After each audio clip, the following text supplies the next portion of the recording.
전문 성경으로 신약 199쪽입니다. 말씀을 봉독할 때에 하나님의 음성을 들으시기 바랍니다.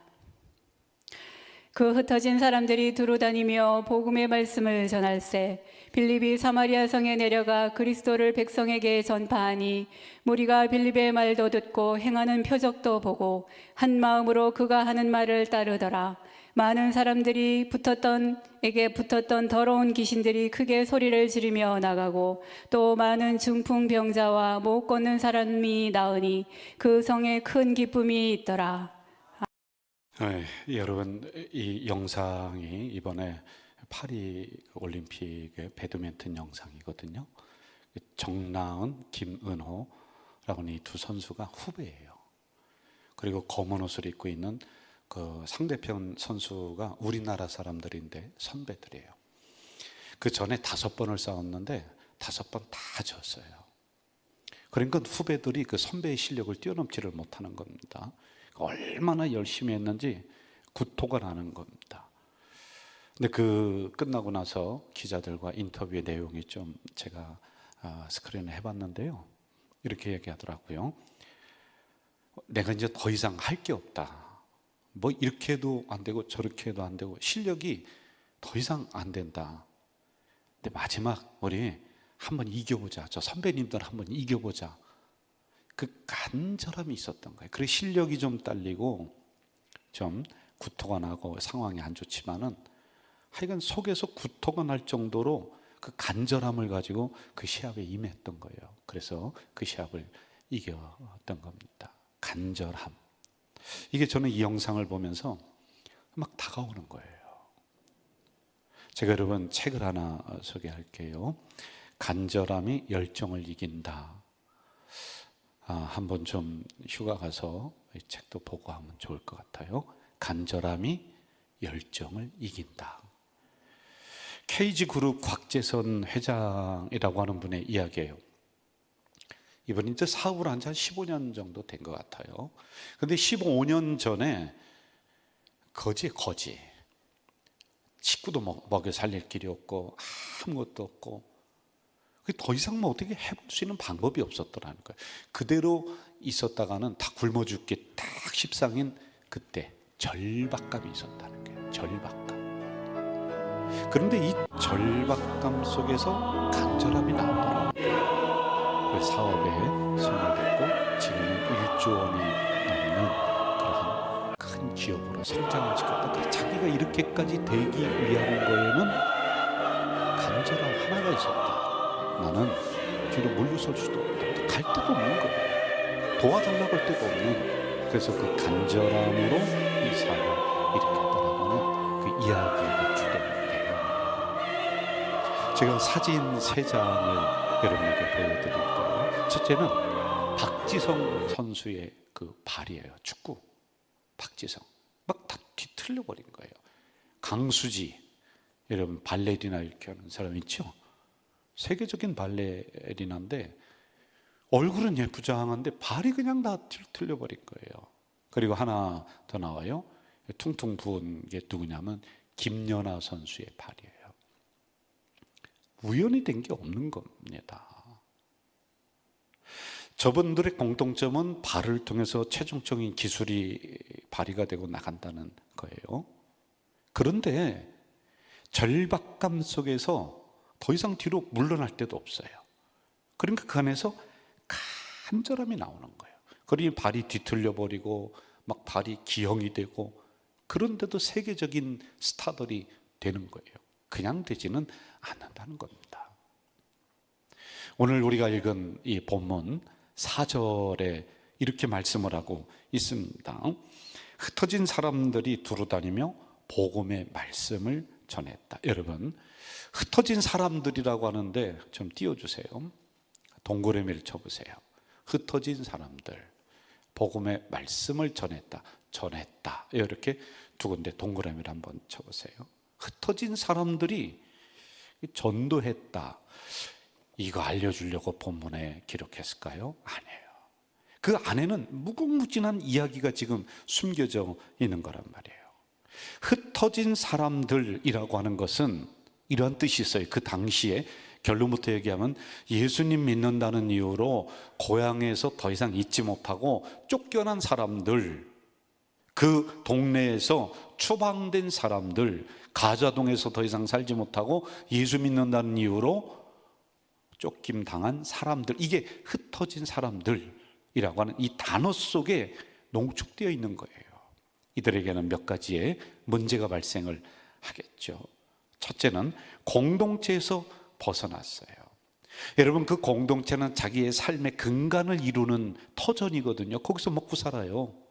그런데 여기서 쫓겨났으니까 당장 먹고 살 길이 없어요. 경제적인 문제가 다가온단 말입니다. 그리고 두 번째는 사회적인 단절이 이들에겐 일어나요. 저 예수 믿는 사람하고는 상종을 하지 마. 그때 당시에 풍토가 그랬다니까요. 그래서 고립이 되는 거예요. 그리고 더 큰 문제는 더 이상 예배 드릴 수도 없고 더 이상 교회를 다닐 수도 없는 이러한 일이 이들에게 발생을 한단 말이에요. 이들은 주어진 환경에서 두 가지의 선택을 할 수 있을 것 같아요. 한번 잘 생각해 보시죠. 첫째는, 그래, 이 환경, 이 어려움 내가 받아들이지. 그리고 내가 이 어려움 조금 넘어서 지금 여기에서는 좀 가만히 있다가 이게 잠잠해지면 내가 그때 다시 예수 믿으면 되지 라고 안주하는 상황이 하나가 있을 것 같아요. 그렇죠? 그리고 두 번째는, 아니야, 이런 상황 속에서 내가 어떻게든지 이 상황을 좀 돌파하고 뚫고 나가고 좀 변화를 시켜 나가야 되겠다, 그래도 내 믿음은 지켜야 되지 않겠는가라고 하는 이러한 쪽으로 두 가지 중에 하나를 선택할 수가 있는 것 같아요. 그런데 이들은 어떻게 선택했어요? 두루 다니며 복음의 말씀을 전했다. 여러분, 이것을 단지 예수 믿고 전도했다 이렇게 보면 안 돼요. 자, 이들이 흩어졌던 상황을 1절에서는 이렇게 얘기하고 있습니다. 그날에 예루살렘에 있는 교회에 큰 박해가 있었다. 사도 외에 다 유대와 사마리아 모든 땅으로 흩어졌다. 도망갔다는 거예요. 조금 더 심각한 상황이 3절에 등장을 하고 있습니다. 같이 읽어볼까요? 시작. 사울이 교회를 잔멸할세 각 집에 들어가 남녀를 끌어다가 옥에 다시 한번 동그라미 치세요. 교회를 잔멸할세, 잔멸, 그리고 옥에 가뒀다. 이 두 단어를 또 기억을 하면 좋을 것 같아요. 이 잔멸이라고 하는 것은 헬라어 원어로 보면은 웰리마이네토라고 하는데 모욕을 주다, 더럽히다, 파괴하다. 근데 이게 잘 안 와닿아요. 이렇게 한번 생각해 보세요. 땅콩 농사를 졌습니다. 고구마 농사를 졌어요. 열심히 잘 농사가 돼서 굉장히 기뻤어요.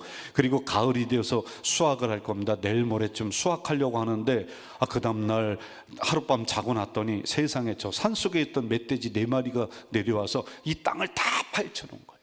고구마 다 먹어버렸어요. 땅콩 다 먹어버렸어요. 그래서 거둘 것이 없다. 이게 잔멸이라고 하는 거예요. 잔멸. 자, 그럼 우리가 생각을 조금 더 발전시켜 봅시다. 일반적인 생각으로는 이런 잔멸된 상황, 그리고 군인들이 막 그 집에 쳐들어가서 예수 믿는 사람을 잡아다가 옥에 막 넘기고 막 처형하고, 왜냐하면 그 전에 7장에서 스데반이 죽거든요. 이런 일이 막 일어나고 있는 이런 상황에서 보통 생각은 이럴 거예요. 조금 우리가 숨어 있다가 조금 절제했다가 그 다음에 예수 믿으면 되겠다. 그 다음에 우리가 믿음 생활 더 잘하면 되지. 이렇게 일반적인 생각이에요. 동의하시죠? 그런데 두루 다니며 복음을 전했다. 자기를 드러내는 거예요. 정체를 지금 드러내고 있어요. 일부러 그렇게 하고 있다는 겁니다. 이 사건을 기록한 저자의 숨은 의도가 이 말씀 속에 담겨져 있는 거예요. 그걸 우리가 지금 캐내야지만이 되는 거예요. 제가 여러분의 이해를 돕기 위해서 이렇게 간증을 하나 좀 드려보겠어요. 잘 들어보시죠. 저희 가정은 시골에서 농사를 짓는데 주로 고추 농사, 담배 농사를 졌어요. 담배 농사가 뭐냐면은 담배 묘종을 심고 크면은 그 잎이 있어요. 이걸 따다가 말려서 파는 거예요. 그러면은 특수작물로 수입이 꽤 됩니다. 믿음의 가정이라 할머니가 복음을 가지고 들어왔고 어머니 아버지가 예수님을 믿었고 아버지는 재정 집사님이었고 교회를 열심히 다니는 가정이기 때문에 제가 어릴 때 보니까 저희 아버지가 묘종을 할 때 꼭 밭고랑에서 어머니랑 같이 기도하고 그리고 묘종을 해요. 거기까지는 이해가 돼요. 그런데 가을이 되었어요. 수확할 시기가 됐는데 분명 기도하고 시작한 농사인데 그의 고추 농사가 밭에서 다 말라서 비틀어져. 그의 고추 농사가 밭에서 그 병이 들렸어요. 그 밭이 싹 죽어버리는 거예요. 그 병이 들렸어요. 그리고 담배 농사도 봤더니 그 이파리에 병이 군데군데 들어서 이거 값이 별로 안 나가 병이 군데군데. 그런데 그 담배 농사, 고추 농사 수확하는 그 시기에 저희 아버지와 어머니는 또 밭고랑에서 기도하고 또 들어가는 거예요. 이해가 제가 안 됐어요. 그걸 본 동네 사람들이 이렇게 얘기하는 거예요. 야, 기도해도 별 수 없네. 뭐 하나님이 저 고추 말라 비틀어진 거 다시 고쳐주기나 해? 별 수 없네. 이렇게 이야기를 해요. 뭐 그때는 제가 그 상황을 잘 이해가 안 됐지만 잊어버렸어요, 솔직히요. 그런데 오늘 이 말씀을 제가 준비를 하다가 궁금한 저희 아버지가 어머니가 왜 그러셨을까? 왜 그러셨을까? 분명한 것은 다 말라 비틀어진 이 고추, 그 앞에서 기도하고서 들어간다고 해서 고추가 다시 뭐 성성해지고 막 그냥 시퍼해지고 뭐 이렇게 되지는 않거든요. 근데 왜 그 앞에서 말라 비틀어진 거 보면서 기도하고 들어가셨을까? 여러분, 담배 잎사고 병이 뿡뿡 나서 막 별로예요. 그런데 기도한다고 안녕하세요, 해서 사진작가 이게 고쳐지는 게 오겠습니다. 제가 아닌데 촬영한 서울 왜 사진을 그렇게 포토샵 생성형 하셨을까? AI를 통해서 편집해 보도록 하겠습니다. 이게 굉장히 오늘의 주제. 그러면서 오늘의 본문 상황과 이 땅에 이게 겹쳐집니다. 잘 보세요. 교회가 지금 장렬되는 상황이에요. 그러니까 땅콩 농사 잘 졌어요. 고구마 농사 잘 졌어요. 그래서 막 수확을 하려고 막 기대에 부풀어 있는데, 아니 그만 저 뒷산에서 이 멧돼지 4마리 이놈이 내려오더니 땅을 다 집어넣고 고구마 다 캐먹고 땅콩 다 캐먹었어요. 아무것도 없는 이런 잔멸된 상황. 아니 거기다가 누가 일러 바쳤는지 세상에 집집마다 어떻게 알고서 딱딱 찍어서 군인들이 들어와서 예수 믿는 사람을, 아버지를, 어머니를, 남편을, 부인을 막 지금 잡아서 옥에 가두는 이런 상황이란 말이에요. 그래서 집을 떠나야 되는 아주 절박한 상황이란 말입니다. 자, 그런데 여러분, 궁금증이 있어요. 이렇게 해서 이들이 집을 떠났어요. 예수 더 잘 믿으려고 이 어려움을 피해서 다른 동네로 저 멀리 갔어요. 기대합니다. 그러면 경기 그곳에서 시작합니다. 자, 시간 주면 뽑히는 기술을 뽑히기 때문에 상황, 어려운 상황은 존재해요. 그러면은 31일 열린 조금 안정됐다가 조금 위기를 넘고 조금 쉬었다가 그렇게 해도 되잖아요. 그런데 본문에는 뭐라고 이렇게 했어요? 두루 다니며 복음을 전하고. 자기를 왜 드러내요? 이 바보들 아닙니까? 꼭 왜 그랬을까요? 이건 확실한 것 같아요. 지금 이들이 처한 상황은 절박한 상황이에요. 그러니까 무슨 얘기냐면은 도망갈 곳도 없어요. 피할 길도 없어요. 어떻게 다른 방법이 없는 거예요. 물러설 것도 없어요. 그러면 딱 하나 남은 게 있어요. 뭐냐? 정면으로 맞서서 돌파하는 거. 이거 하나 그들에게 남아 있어요.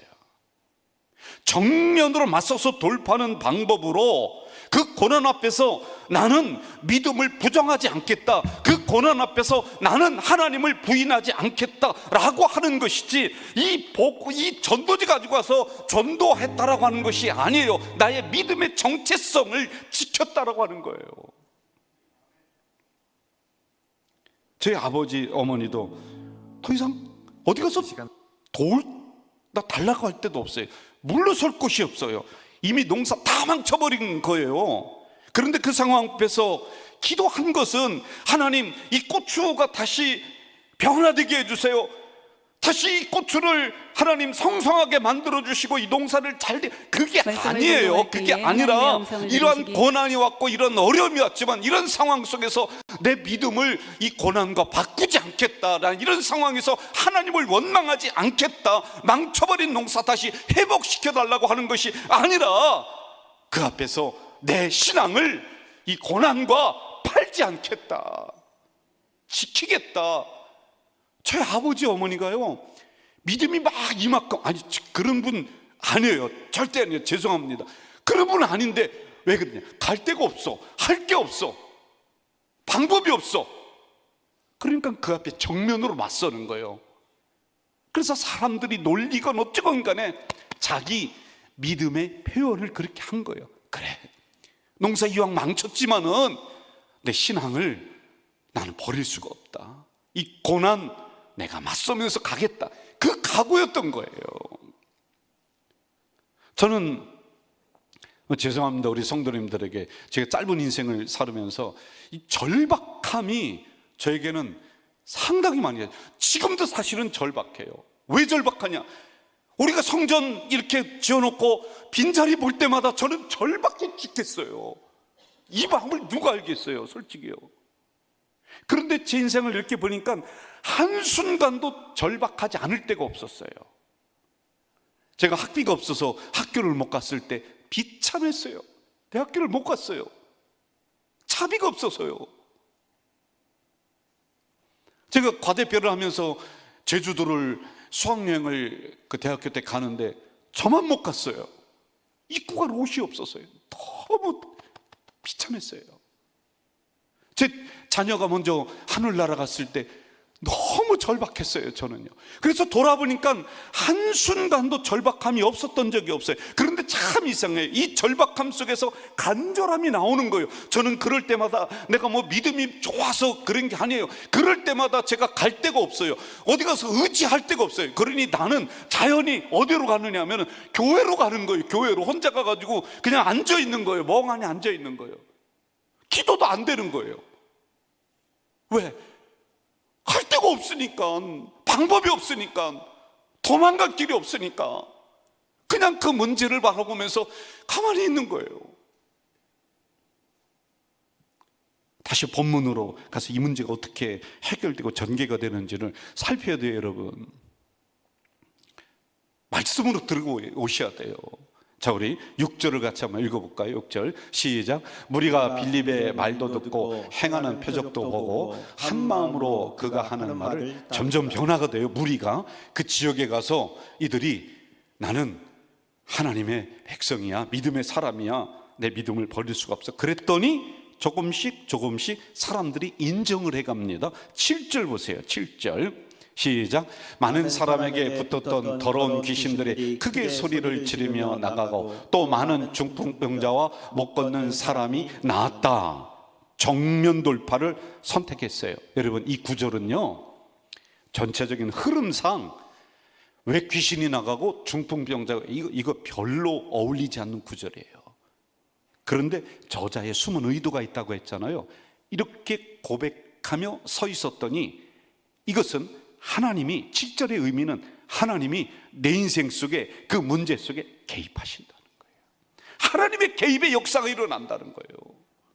내 힘으로는 안 되니까, 그래서 도망갈 데도 없고 방법도 없고, 그러니 내가 뭐 믿음이 대단해서가 아니라 그냥 그 문제 앞에 피하지 않고 그냥 가만히 서 있어서 정면으로 서 있었어요. 그랬더니 하나님이 그걸 보시고 개입해 주시는 거야. 우리 인생 속에 들어와 주시는 거예요. 그 다음에 어떻게 됐어요?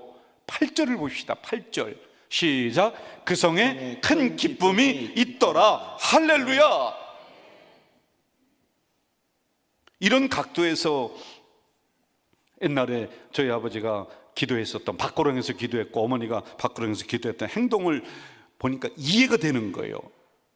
박구렁 앞에서 기도했던 것은 이걸 변화시켜 주세요가 아니라 고난 앞에서, 어려움 앞에서 내 믿음을 버릴 수 없다라고 하는 마지막 당신들의 표현이야. 그거 아니겠어요? 믿음이 대단해서가 아니에요. 더 이상 할 게 없는데 어떻게 합니까? 그러면 거기서 집사라는 양반이, 교회 재정부장이라고 하는 양반이 하나님 향해서 삿대질하며 주먹질하며 원망할 수가 있겠어요? 그냥 그 앞에서 하나님, 이 고난과 나의 신앙을 맞바꾸지 않겠습니다, 그렇게 하셨던 거예요.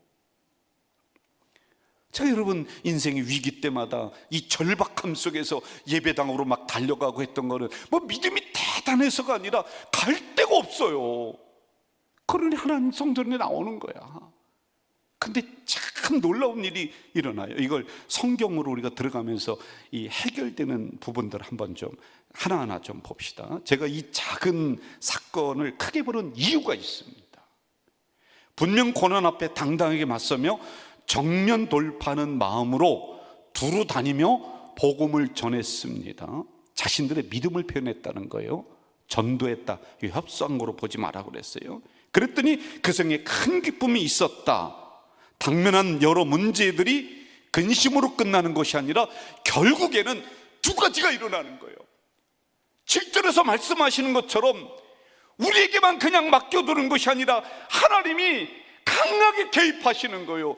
그게 귀신이 떠나고 그게 중풍병자가 떠나갔다는 것을 여기에 일부러 저자가 넣는 거예요. 그렇게 했더니 하나님이 역사하셔서 결국에는 두 번째, 그 성에 기쁨이 일어났다. 너희들의 삶이 근심으로 끝나는 것이 아니라 해결되는 그 역사가 일어난다. 이걸 우리에게 들려주시는 거란 말이에요. 이게 거기에서 끝나지 않아요. 참 희한해요. 8장에 등장하는 이 사건으로 복음이 이스라엘이라고 하는 이 나라에 이렇게 묻혀 있다가 이 사건 때문에 그냥 별거 아닌 사건 같죠. 그런데 이게 출발점이 되어서 이 복음이 펄쩍 건너뛰어서 사마리아 땅으로 확산이 돼요. 이방 민족입니다. 근데 그것만이에요. 27절에 가면은 에디오피아 사람이라고 나와요. 8장 27절. 이 에디오피아 사람이란 뜻은 뭐냐면은 검은 피부를 가진 사람. 그러니까 복음이 아프리카까지 뻗치는 거예요.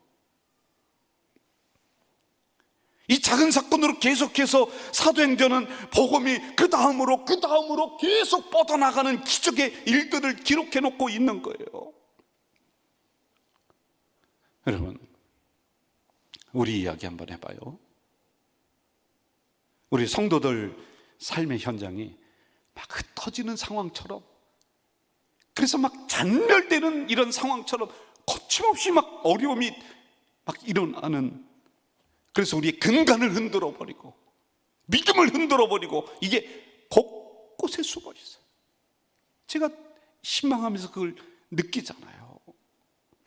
기도하고 시작한 사업이, 기도하고 시작한 직장이 수확하는 시기가 되었는데요, 전날 밤에 저 산에서 멧돼지 4마리가 내려와서 막 그 수확하려고 하는 그 기대를 다 버리게 만들어요. 다 고구마 캐먹고 땅콩 다 캐먹는 이 나쁜 놈들이 있단 말이에요.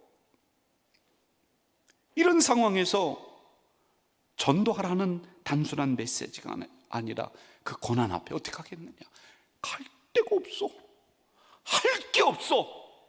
그럼 적어도 이 잔멸되는 이 현장 앞에서 내 믿음의 정체성 그거 하나만 지켜라. 이 고난 이거 가지고 또 집 사는 거 팔지 마, 또 장로라는 거 팔지 마. 그거 안 이겨나가도 내가 개입해 줄게. 그냥 그 고난 앞에 정면으로 서 있기만 해. 그러면 내가 도와줄게. 이거예요, 여러분. 정면 돌파를 사전적인 의미로 보니까 이렇게 나와 있어요. 피하거나 애두르지 않고 직접 맞서 어려움이나 문제를 해결해 나간다는 거예요. 피하지 않고 애두르지 않고 정면으로 맞선다. 제가 성경을 연구하면서 이 본문을 보면서 깊이 이제 묵상을 한 주간 동안 깊이 합니다. 그런데 참 놀라운 걸 깨달았어요. 성경에 나오는 인물들이 있어요.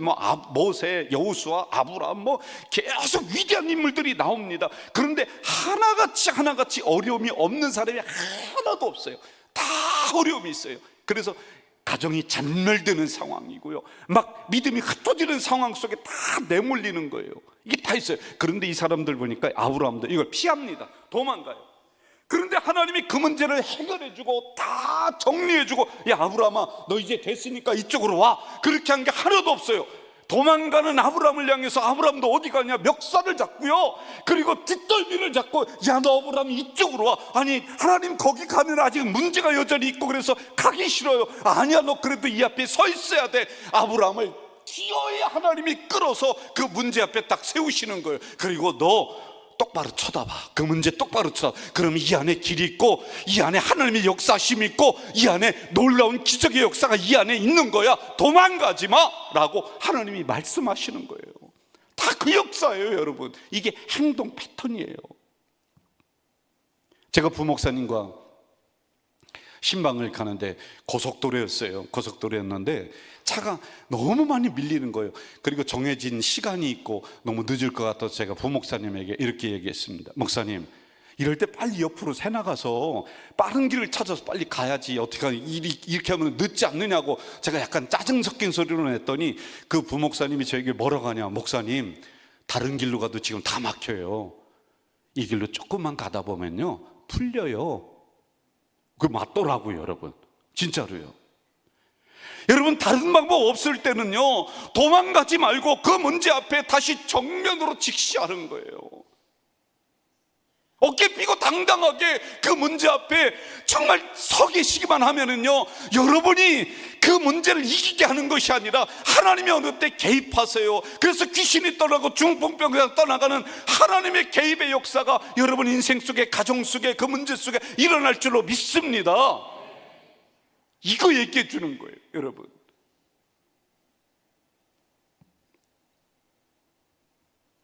수많은 성도들의 현장이 마치 고난에 흩어진 초대교회 성도들처럼 보니까 잔멸해가 하는 거 우리가 인정하지 않습니까? 그런데 가만히 보니까 우리 성도님들이 이 고난의 현장 속에서도 그래, 내가 어떻게든지 믿음으로 한번 내가 살아보겠다 이렇게 서 계시는 거예요. 이게 여러분 복음을 들고 두루 다니며 전도했다 이거거든요. 그래, 내가 이 고난 앞에서 결코 넘어지고 포기하지 않겠다. 내 믿음을 바꾸지 않겠다. 그래도 여러분 상황이 여전히 힘들고 어렵고 좋아질 기미가 보이지 않아요. 그런데 두고 보세요.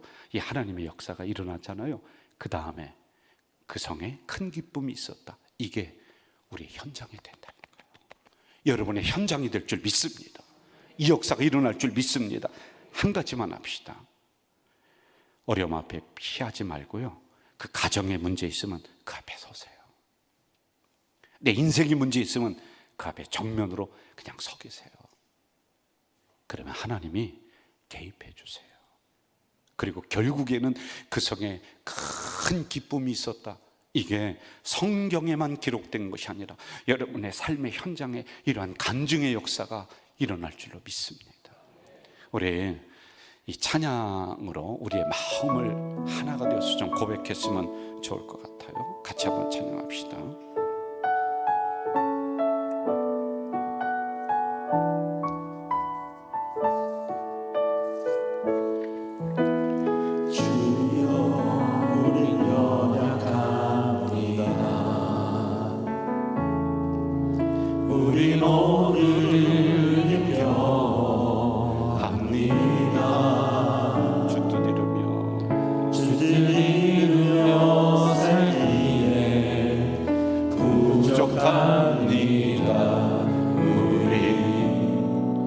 우린 연약합니다. 주여 우린 넘어집니다.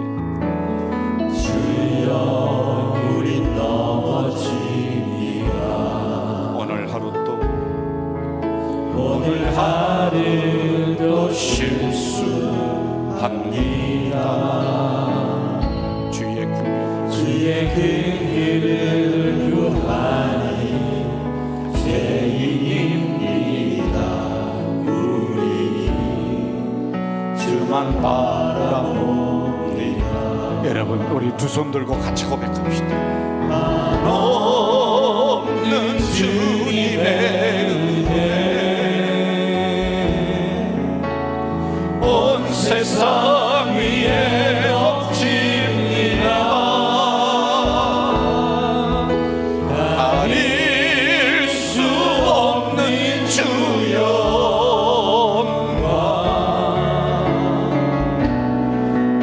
땅 위에 충만합니다.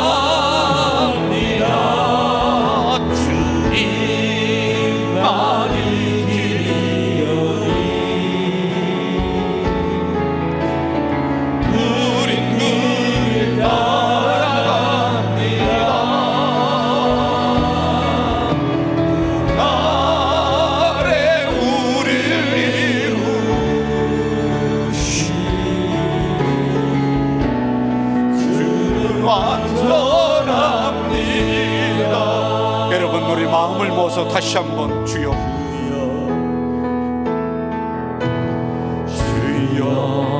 우리 연약합니다. 오늘을 힘겨워합니다.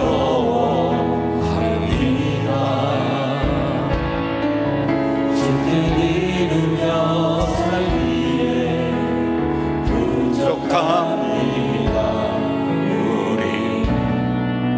우린 연약합니다. 주여 우리 넘어집니다. 주여 우리 넘어집니다. 오늘 하루도 실수합니다.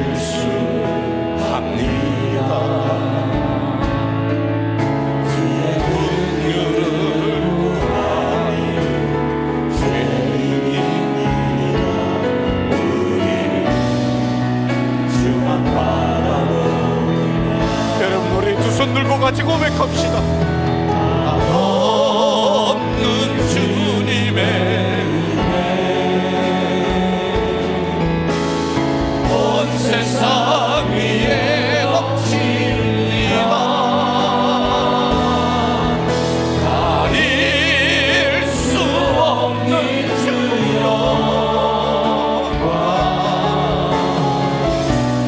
온 땅 위에 충만합니다. 주 이름 하나님이 우린 그리 따라갑니다. 그날에 우리 이루신 주는 완전합니다.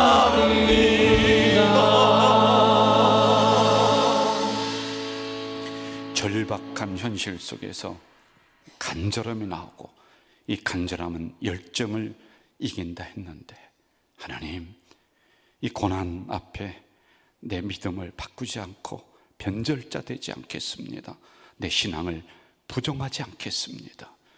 우리 삶이 흩어지게 만들고 잔멸되게 만드는 이 어려움들 앞에 우리가 해야 될 것 별로 없을 때 그 앞에 묵묵히 서 있기만 한다면, 그 문제를 바라보기만 한다면 우리 하나님 개입하셔서 귀신이 물러가고 중풍병자가 일어나는 이 놀라운 기적처럼, 그래서 그 성에 큰 기쁨이 있었다라고 하는 이 놀라운 말씀처럼 오늘 우리들 현장이 그렇게 될 줄 믿습니다. 은혜를 내려 주시옵소서. 예수님의 이름으로 기도하옵나이다. 아멘.